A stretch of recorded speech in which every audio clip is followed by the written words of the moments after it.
Queridos, abra sua Bíblia em Lucas capítulo 6, versículo 43.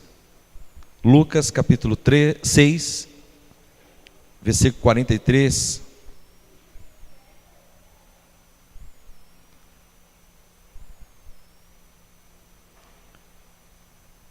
Diz assim, eu estou lendo aqui na minha versão, é a versão da linguagem de hoje.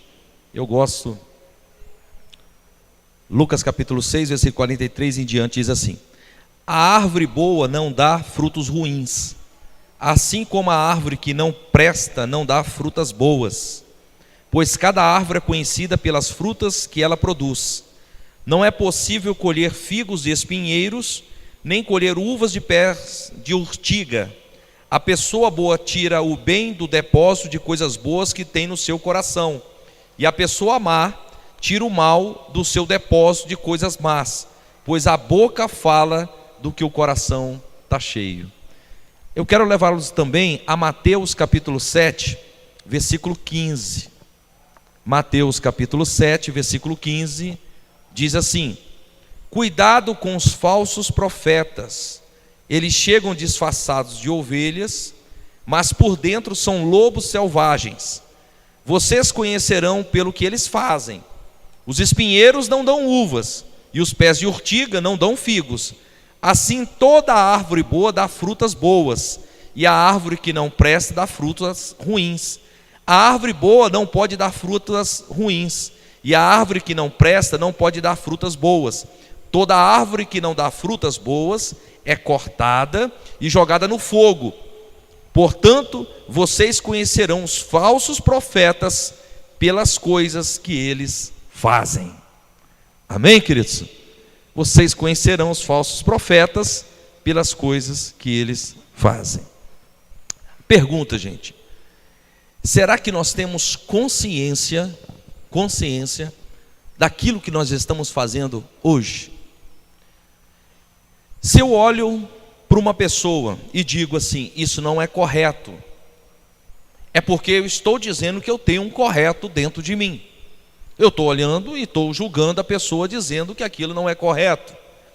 E o ser humano tem essa tendência de estar sempre olhando e querendo dar um exemplo para o outro, seja mau exemplo ou um bom exemplo, mas a gente está sempre querendo apontar alguma coisa ou criticar alguém pelos seus atos. Como nós havíamos falado aqui, alguns evangélicos que estão pregando, a gente diz assim, não, esse aí não me representa, esse aí não é o evangelho que eu conheço, não é o evangelho libertador que eu prego, não é o evangelho salvador que eu ministro, não é o evangelho que cura que eu creio, não é o evangelho que liberta que eu tenho ministrado. Então a gente começa a ter assim várias percepções do mesmo texto bíblico, da mesma Bíblia, do mesmo conjunto de livros que nós temos dado como regra de fé nas nossas vidas.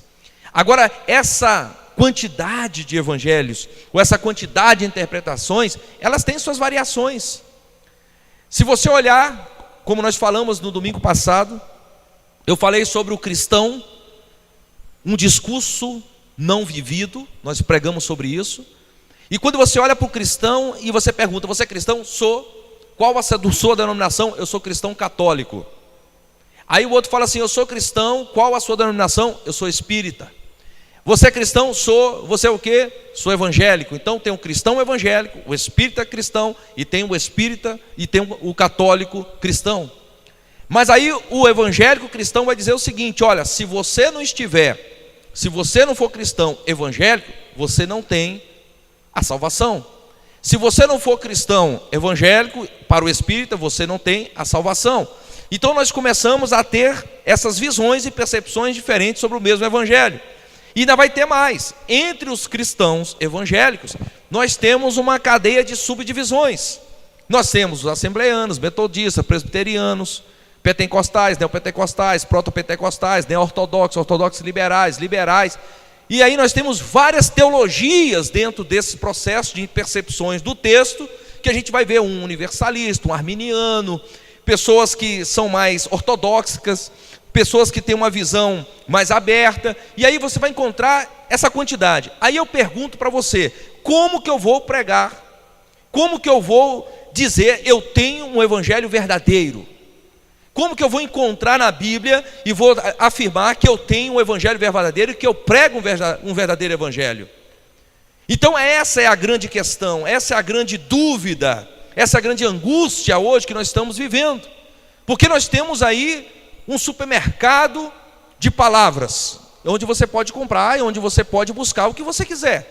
Você poderia sair da sua casa hoje e falar assim, eu quero hoje mais um culto mais litúrgico, um culto mais aprofundado na palavra, eu vou na igreja X, porque lá prioriza a palavra. Eu poderia sair da minha casa e falar assim, olha, eu quero um culto mais avivado, um culto mais assim que mexe com fogo, aquele fogo mesmo, o fogo da palavra, e eu vou escolher essa igreja Y, porque eu conheço o pastor lá, que ele prega dessa maneira, então eu vou para lá. Então você tem ali uma forma de você escolher onde você quer ir. Ou poder ficar em casa, ligar o seu canal de televisão, eu vou assistir agora, nas 20 horas, esse programa evangélico. Você tem várias opções de como você vai receber esse evangelho. Mas a pergunta é, o que esse evangelho que eu estou ouvindo tem feito na minha vida? Não é a quantidade de palavras que eu ouço que vai fazer a diferença na minha vida, mas a quantidade de palavras que eu ouvi e absorvi e foi transformada em vida pessoal. Aquilo que esse evangelho tem me transformado, eu tenho feito na minha vida mudanças. Porque a minha vida, ela vai se renovar e tem que se renovar a cada dia. Então, que evangelho é esse que eu estou pregando? Quando a gente fala de felicidade, a gente percebe que felicidade não se pega. Se alguém falou para você, olha, sejam felizes, casem, sejam felizes para sempre. Você vai chegar em casa e procurar onde é que está a felicidade, onde é que está a felicidade. Você não vai encontrar felicidade. Tem um autor chamado Vicente de Carvalho, um autor mineiro, ele disse o seguinte, que a felicidade nunca está onde nós a pomos, e nós nunca estamos onde nós temos a colocado. Então a felicidade não é um lugar onde eu vou chegar. A felicidade é uma forma de caminhar e de dar sentido para as nossas vidas. O evangelho que nós estamos falando, as boas novas do evangelho, é uma novidade de vida. Então todo tempo eu tenho que estar em transformação e mudança de vida. Então o meu Irã de ontem, quando eu olho para trás, não é o mesmo Irã de hoje.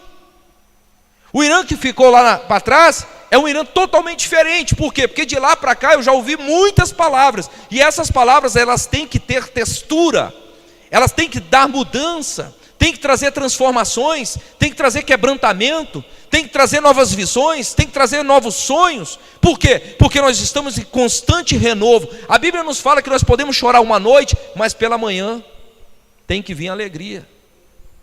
A Bíblia fala que ontem eu era o velho homem, hoje se fez tudo novo.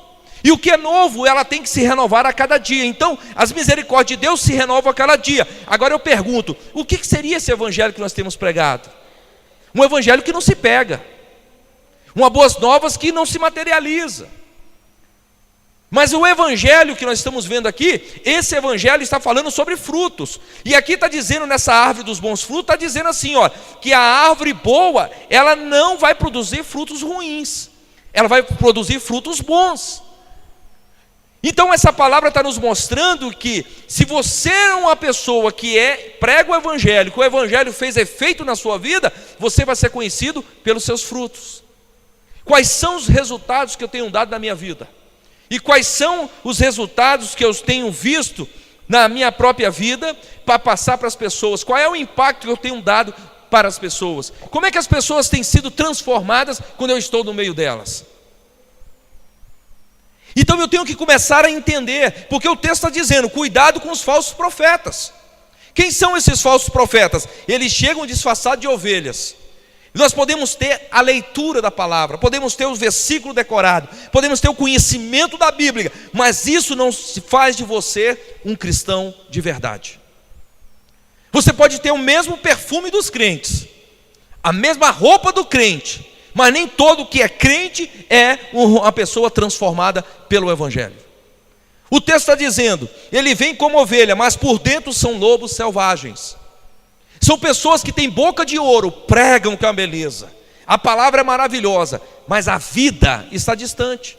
Existe um abismo entre aquilo que eles falam e aquilo que eles são. Não há uma unidade, não há uma proximidade. Por quê? Porque a palavra que ele prega, não tem erro na palavra. A palavra está perfeita. Mas a vida que ele leva é totalmente diferente da palavra que ele prega. E aí é que nós estamos entendendo aqui o que está dizendo. Ó, vocês conhecerão pelos que fazem. Os espinheiros não dão uvas. Então um pé de abacate tem que produzir o quê? Abacate. Um pé de laranja tem que produzir o quê? Laranja. A laranjeira é laranja. A laranja vai dar o quê? Suco de laranja. Então ela tem que produzir. Agora quem são os consumidores? As pessoas. Você já viu laranja fazer suco e tomar o seu próprio suco? Não. Você já viu o abacate, faz uma abacatada e ele toma o próprio abacate? Não. Ele vai ter que servir as pessoas, vai disponibilizar para as pessoas. Daí a pergunta: eu sou um cristão e eu agora estou aqui para servir as pessoas e não ser servido. Eu estou aqui para oferecer às pessoas para que possam ser felizes. Então eu estou aqui para fazer as pessoas felizes. Eu estou aqui para ajudar as pessoas, eu estou aqui para estender as mãos para as pessoas. Daí Tiago vai nos mostrar uma coisa bonita. Ele vai falar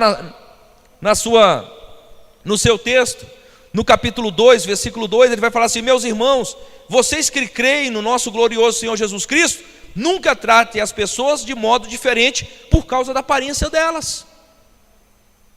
E eu pergunto, será que o Evangelho tem nos transformado? Será que a igreja evangélica hoje está preparada para receber um gay, um travesti dentro do seu espaço? Será que a igreja está preparada para abraçar essas pessoas, tocar nessas pessoas que têm uma orientação sexual diferenciada, que são questões conflitantes hoje no nosso meio? Será que nós temos passeatas, nós fazemos aí passeatas contra a homossexualidade, fazemos passeatas para a questão da família, para a manutenção da família nuclear, pai, mãe, filhos? Agora eu pergunto, a igreja já fez uma passeata para acabar com a fome, para acabar com os meninos de ruas, para tirar essas crianças, resgatar e dar uma educação? Por que esses pontos que diz a palavra do Senhor, que o próprio Jesus disse: olha, vocês deixaram de me dar o alimento? Aí a pessoa perguntou: mas Jesus, quando deixamos de alimentá-lo? Quando aquela criança te pediu comida e você não deu a comida? Quando que deixamos de te dar o cobertor? Quando eu tive necessidade, estava desabrigado e vocês não me deram cobertura? Quando que nós deixamos de te alimentar aquelas pessoas que tiveram batendo na sua porta pedindo o que comer e vocês não olharam para ela? Então a igreja, ela construiu apenas um pecado que reina dentro da igreja, que é o pecado do adultério, é o pecado da prostituição.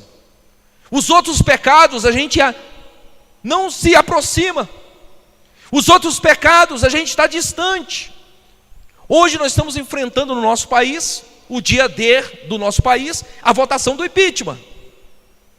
Aí eu pergunto, onde nós deveríamos estar pedindo para a moralização da democracia do nosso país, para lutar contra a reforma agrária, para lutar para a igualdade, para a erradicação da pobreza, para tirar essas famílias da miséria? Aonde que a igreja poderia estar inserida hoje? No meio do povo.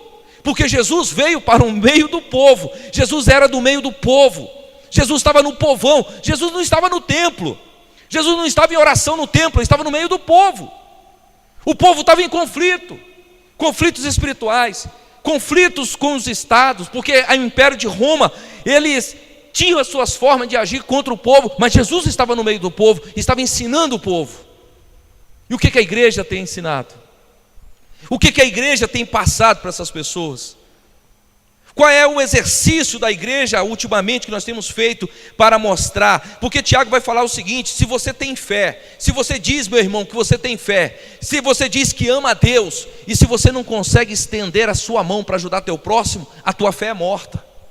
Se a tua fé não tem um desdobramento social, se a tua fé não busca justiça social, se a tua fé não busca o acolhimento daquelas pessoas minoritárias da tua sociedade, a tua fé não passa de coisas abstratas, de coisas que não existem, de coisas que nunca se materializaram no nosso mundo, que não pertence a este lugar. Nós vivemos uma alienação tão grande, que falamos de uma santidade tão grande, que nós somos incapazes de tocar nas pessoas. Nós somos incapazes de fazer com que as pessoas sentem do nosso lado. Nós temos uma incapacidade tão grande de acolher as pessoas que são diferentes de nós. Eu falei essa semana, até dei um exemplo lá na sala. Eu estava num curso, e lá tinha pessoas assim de autoridade em Brasília, e aí eles falaram assim: vamos para um happy hour? Eu falei, vamos. Aí eles olharam para mim: você vai, Irã? Eu falei, vou. Onde é que é? Aqui é no boteco da 101. Fui para lá. Aí eles estavam lá tomando lá a cervejinha deles. Me dá um suco de laranja aí. E eles contando as suas piadas, brincando, contando piadas, brincando. Depois que tomaram alguma cervejinha, olharam para mim e falaram assim: Irã, eu jamais iria acreditar que você estaria aqui conosco. Você não é irmão? Eu falei, sou. Você é meu irmão também. Mas Irã, vai você, as pessoas, eu falei assim: o que é as pessoas? Podem passar, eu não estou preso no olhar das pessoas. E mostrando para essas pessoas que eu sou iguaizinho a elas e não sou melhor do que elas. Aí na hora de rachar a conta, de pagar a conta, eu falei, eu também vou entrar. Não, vocês tomou só suco, nós tomamos cerveja. Não, quero rachar a conta, vamos pagar, vamos dividir para todo mundo. Aí teve um que brincou e falou assim: ah, você vai pagar com dízimo? Eu falei assim: não, o meu dízimo já deixei na igreja, aqui eu vou pagar com os 90% que Deus me abençoou. O dízimo são 10, está lá, e Deus me deu os 90. E eu sou muito abençoado com esses 90. Porque Ele me abençoou, por quê? Porque eu fui fiel. E quando você é fiel, você tem para pagar. E eu quero compartilhar com vocês. Aí um deles falou assim: Irã, quero conhecer a sua igreja. Eu quero conhecer o lugar onde você está. Porque eu jamais ia pensar que um pastor ia sentar conosco numa mesa de um bar. Meu irmão, se Jesus estava numa festa e transformou água em vinho, e fez aquela graça toda, e a festa ficou melhor depois que Jesus transformou aquela água em vinho, porque aquele vinho foi o melhor vinho que ele já tomou em toda a vida deles. Eu quisera estar lá para tomar esse vinho também, que eu gosto desse vinho. Mas foi um vinho assim que todo mundo se alegrou, porque foi um lugar de bênção, de alegria. E uma das tradições judaicas, quando eles fecham um negócio, eles comem uva e tomam vinho. Por quê? É alegria, é festa, é algo que eles têm ali no ritual deles. Agora, trazendo aqui para nós, que evangelho nós temos pregado se você não está no meio daquelas pessoas que precisam de salvação? Que testemunho eu tenho dado dentro da igreja? Ser sal dentro da igreja? As pessoas estão aqui, nós nos saudamos, nós estamos juntos, dando nossos testemunhos. Agora eu saio daqui da igreja, volto para casa, da casa para a igreja, da igreja para casa. E as pessoas que estão lá no mundo? Elas precisam de uma visão, precisam de uma luz. Ser luz dentro aqui do luzeiro, não está tendo expansão nenhuma. Mas eles precisam ver a sua posição. Outro dia, está na época agora da declaração do imposto de renda. É o momento que o pessoal fica correndo para um lado, correndo para o outro, pegando um documento aqui, vai no contador ali, para querer disfarçar a questão do imposto de renda. Eu falei, meu amigo, aprenda uma coisa: se tiver de pagar para o Estado, pague para o Estado. A tua consciência vai ficar muito melhor. Você pagando algo que você está ali, está livre, você vai sentir essa sensação, a sensação de bem-estar. Você vai deitar, vai reclinar sua cabeça tranquilo. Por quê? Porque você foi fiel naquilo que você deveria ser fiel. Você não vai ficar com sentimento de culpa. O sentimento de culpa está tudo no passado. Deixei de fazer aquilo que eu deveria ter feito com excelência. Deixei de pagar aquilo que eu deveria pagar. Então é melhor você fazer aquilo e sobrar pouco na sua mão, porque nesse pouco é Deus que vai fazer um muito. Não é o muito que fica que Deus vai fazer um muito, não. É no pouco que Deus faz um muito da sua vida. Mas as pessoas querem materializar, elas querem ver para as coisas materiais e buscar primeiramente um monte. A gente busca um monte da oração e a gente quer um monte das coisas materiais, mas são nas coisas pequenas que Deus faz as grandezas dele em nossas vidas. Então é essa fidelidade, é esse evangelho que as pessoas vão sentir da gente. Nós vamos tornar mais palpáveis na vida deles. É quando você mostra a realidade da sua vida. Por que as igrejas estão vazias? Por que os eventos estão vazios? Por que as pessoas hoje não estão se preocupando tanto em levar as pessoas para a igreja? Preferem fazer um evangelismo de rua, de distância, porque muitas vezes a gente não tem testemunho do lado da nossa casa, porque os seus vizinhos da casa conhecem você, sabe o quanto que você xinga, o quanto que você bebe, o quanto que você faz farra, o quanto faz isso. Aí as pessoas da sua vizinhança você não vai levar nunca. Por quê? Porque elas vão te entregar, porque a gente está sem testemunho. Então nós precisamos entender que esse evangelho, que nós estamos falando aqui dos falsos profetas, das árvores que produzem frutos maus e pensam que são pessoas boas, elas estão distantes de Jesus. Jesus disse em uma certa ocasião: eu sou a videira verdadeira, meu pai o viticultor, vós sois os ramos, quem estiver ligado em mim, eu estarei ligado em vós. Olha que coisa interessante, ele é a videira verdadeira, é o tronco, nós somos os galhos, e ele falou: o galho que estiver ligado em mim, eu vou estar ligado em vocês. Mas nem todo aquele que diz estar ligado em Jesus, está em Jesus, e Jesus está nele. Por quê? Porque ele pode estar em aparência de ligação. E se ele está como um galho aparente, ele está parecendo uma árvore, está verdinha, mas ela vai ser conhecida pelos frutos, e ela não produz frutos, porque a seiva bruta que sai do tronco tem que passar para os seus galhos, e se a seiva bruta não está indo para os galhos, ela não vai produzir coisa boa. Ela pode estar em aparência de servidão, mas não está servindo a Deus. Então eu preciso entender que momento que eu sou esse galho e que momento que eu vou produzir bons frutos. Isso está ligado muito à questão da submissão. A questão da submissão.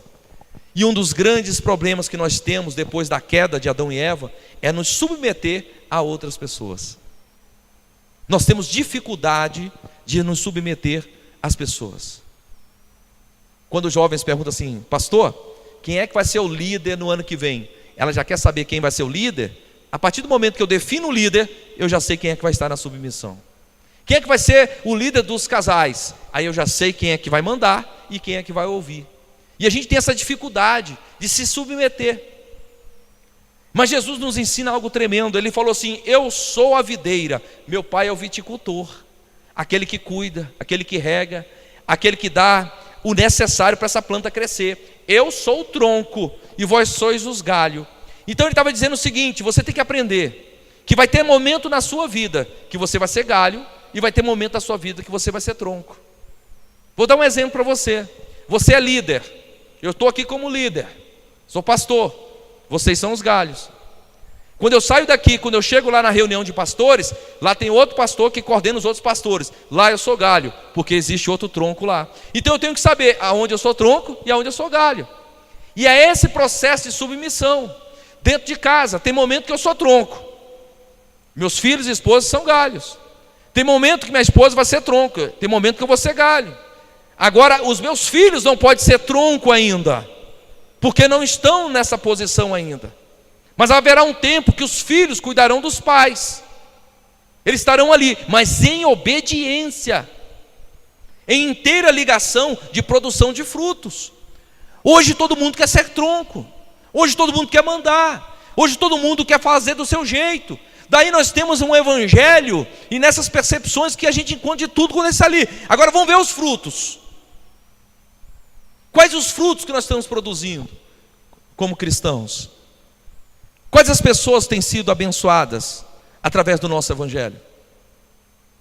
O irmão chegou ali com fome. Irmão, vem cá, deixa eu orar por você. Senhor, abençoa esse irmão agora, que ele sinta a sensação no seu estômago que acabou de comer o McDonald's e uma vitamina caprichada, daquela mix, e aí você ora ali e tal. Irmão, vai em paz, que Deus já te abençoou. Esse irmão, com a sua oração, você pode ter a maior fé do mundo, mas ele vai sair com fome. Alimente esse irmão. O irmão está sem emprego, ajude esse irmão a se empregar. Você tem ali um meio de ajudá-lo, dar um telefonema, fazer uma carta, levá-lo para uma empresa, indicá-lo para algum lugar. Quando a gente entrega uma cesta, aqui nas experiências que nós temos, o Diviran tem visto isso, quando você entrega uma cesta para um pai de família, o cara muitas vezes está ali de nu, de cintura para cima. Não é porque ele está desrespeitando as pessoas visitam, não, porque não tem a roupa. A mulher lá está com a roupa toda surrada, os filhos tudo andando pelado, um ali com uma cuequinha ou duas, porque não tem condições de ter uma roupa. E quando você dá uma cesta para ele, ele te leva dentro da casa dele, mostra a despensa, está lá a metade do arroz fechado e a metade de um pacote de feijão pela metade. E ele fala assim: olha, tem dia que eu como arroz e tem dia que eu como só feijão, porque não dá para comer os dois, por causa da necessidade. Essas pessoas choram. Ele é o assistente do pedreiro, não tem uma qualificação.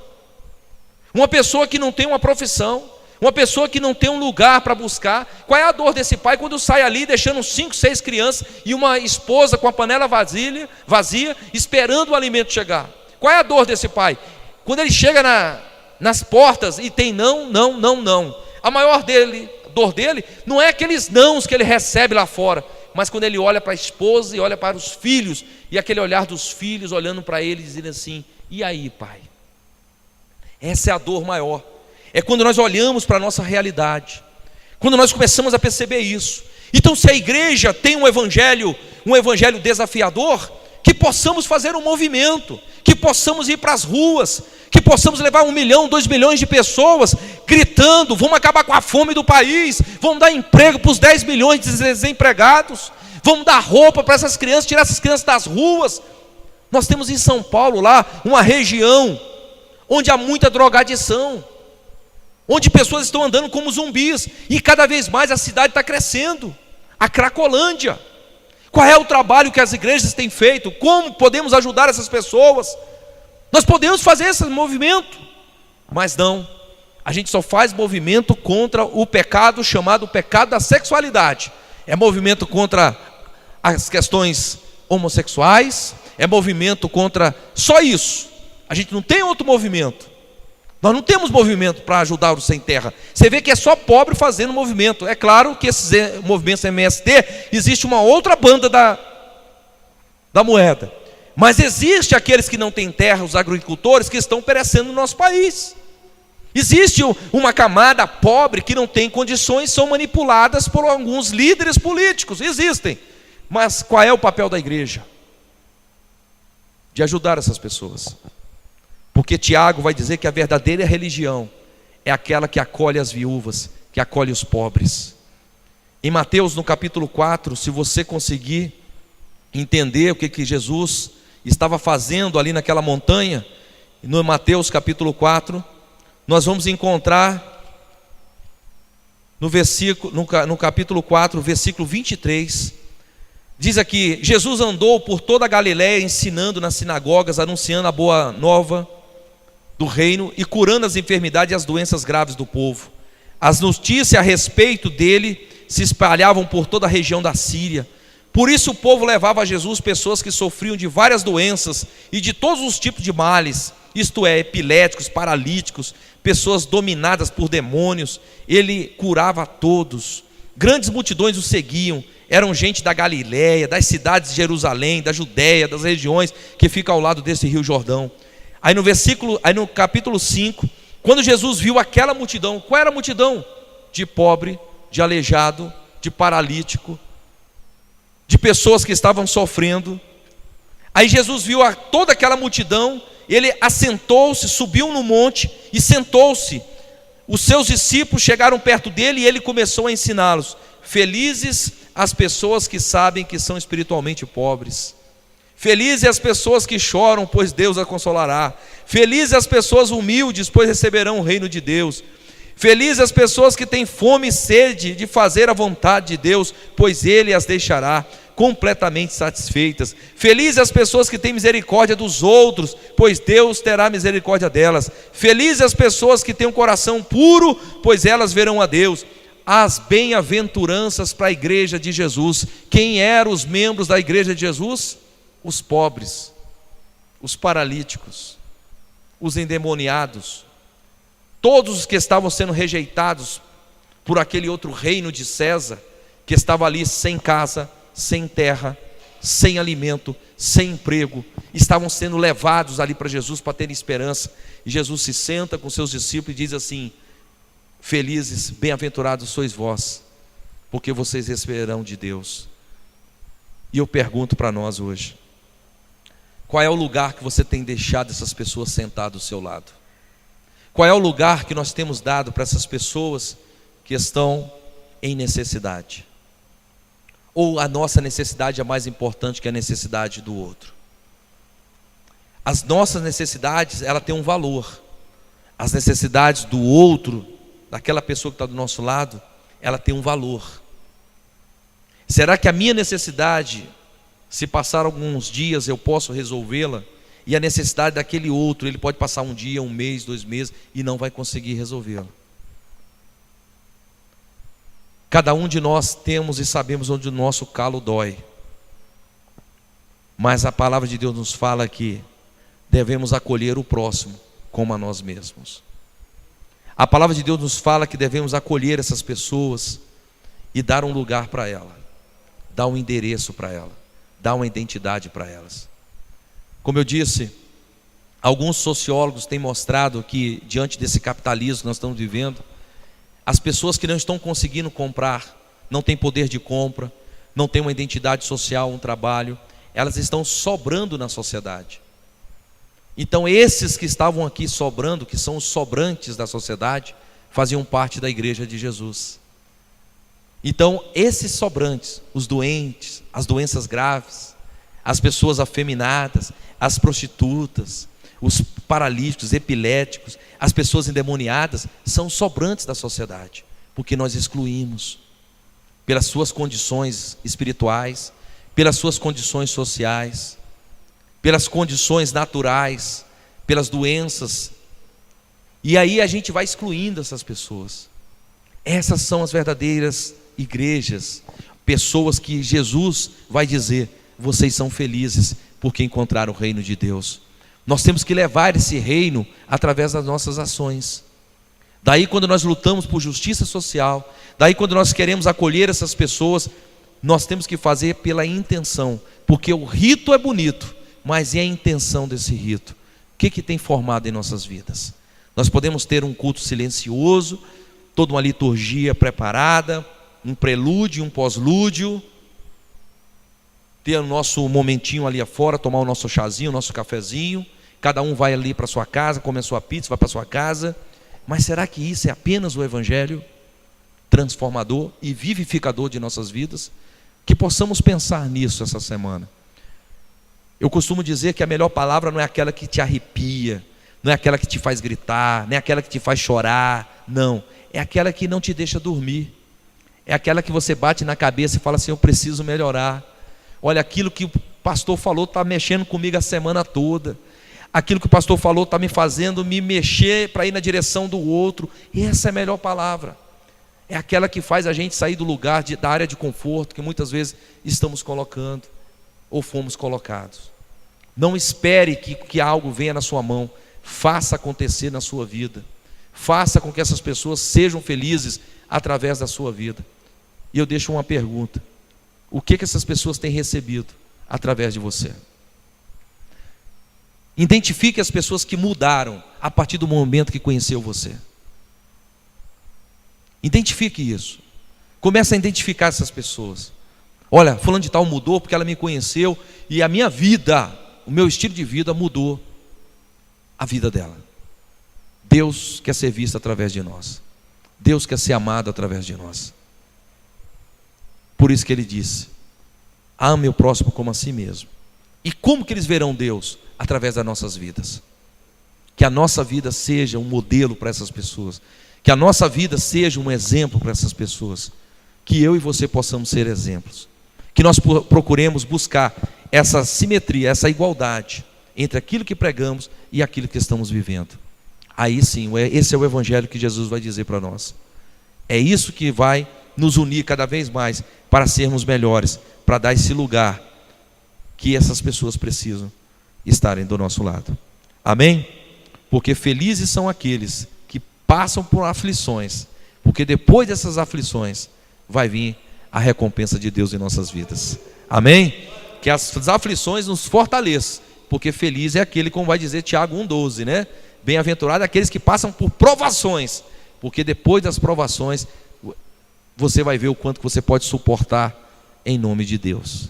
Amém? Vamos ficar em pé. e vamos orar, agradecer o nosso Deus, que nós tenhamos assim uma semana de muita alegria, de muita paz, que as coisas se estabilizem na nossa vida profissional, pessoal, no nosso mundo espiritual, que nós possamos cada vez mais crescer e estar sempre buscando a Deus, para que possamos ser melhor para os outros. Senhor meu Deus e meu Pai, obrigado mais uma vez por estarmos aqui na Tua presença. Pai, eu te agradeço por ser mais uma vez um instrumento, Pai, para a Tua palavra aqui neste lugar. Obrigado, Senhor, por esta revelação que veio aos nossos corações, porque nós queremos sair daqui pessoas transformadas, pessoas que possam fazer a diferença na vida de outros, pessoas que possam estender as mãos para aquelas pessoas que estão em necessidade, e Tu possa nos apresentar diariamente, ó Pai, nos oportunizar para que possamos ser melhores, porque nós queremos ser excelentes na pregação do Teu Evangelho. Nós queremos apresentar um Evangelho, aquele que transforme vidas, através de nós e através da Tua palavra, Senhor. Nós queremos ministrá-la em favor do Teu reino. Nós assim oramos e nós acreditamos a nossa oração em Ti, em nome do Senhor Jesus. Vamos dar uma salva de palmas a Jesus maravilhoso, amém, queridos? Glória a Deus, essas palmas é para o Senhor Jesus, amém, glória a Deus.